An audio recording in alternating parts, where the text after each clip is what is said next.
हिन्दू धर्मशास्त्रहरूमा देवर्षि नारद एक बहुआयामिक व्यक्तित्व हुन्।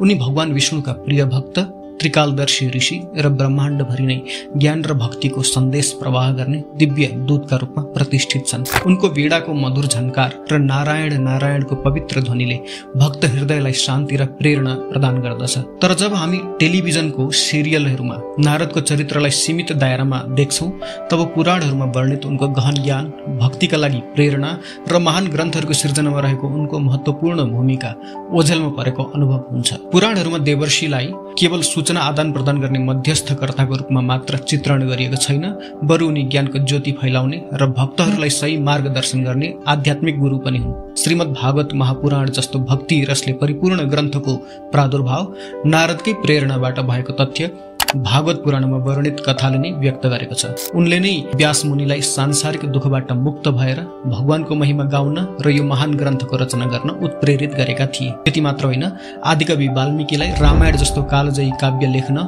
प्रेरित गर्ने श्रेय पनि देवर्षि नारदलाई नै जान्छ। कथा अनुसार वाल्मीकिले एउटा व्याधले क्रञ्च पक्षीको जोडी मध्ये एकलाई मारेको देखेर करुणाले भरिएर श्राप दिए, जुन एउटा श्लोकको रूपमा व्यक्त भएको थियो। यसपछि ब्रह्माजीको प्रेरणाबाट वाल्मीकिले नारद मुनिलाई भेटेर श्रीरामको पवित्र कथा सुन्ने इच्छा व्यक्त गरे।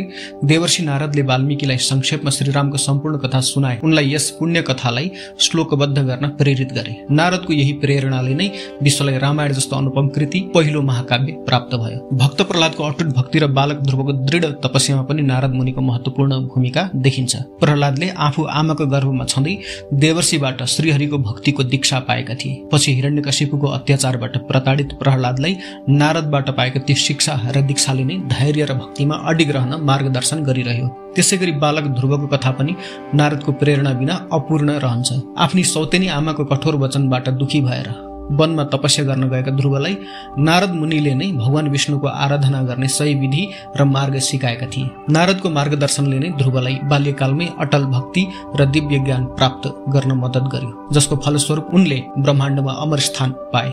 तर जब हामी टेलिभिजन सिरियलहरूमा नारदको चरित्र देख्छौं, तब पुराणहरूमा वर्णित उनको गाम्भीर्य, ज्ञान र भक्तिका प्रेरणादायी पक्षहरू प्राय ओझेलमा परेको महसुस हुन्छ। सिरियलहरूमा नारदको चरित्रलाई प्राय हास्य प्रधान विदूषक र झैझगडा गराउने कुरौटे व्यक्तिको रूपमा प्रस्तुत गरिन्छ। उनी एक ठाउँबाट अर्को ठाउँ सूचना पुर्याउँदै रमाइलो गर्ने, दुई पक्षलाई भड्काउने र कहिलेकाहीँ षड्यन्त्रमा समेत संलग्न भएको देखाइन्छ। उनको नारायण नारायणको उच्चारण पनि प्राय कुनै समस्या उत्पन्न गराउन आउँदै गरेको संकेतको रूपमा प्रयोग भएको देखिन्छ। यो कदापि सकारात्मक कुरो होइन। यसले त सद्ग्रन्थ र महात्माहरूको अपमान गर्न सिकाउँछ।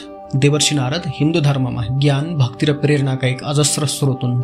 हामीले यो तथ्य बुझ्नै पर्छ, ग्रन्थहरूको अध्ययन गर्नै पर्छ। पुराणहरूमा वर्णित ज्ञान, भक्ति र प्रेरणाका संवाहक देवर्षि नारदको गहिरो महत्त्वलाई हामीले बुझ्नु र बुझाउन आवश्यक छ। यसरी मात्र हामी उनको वास्तविक स्वरूपलाई सम्मान गर्न सक्नेछौँ।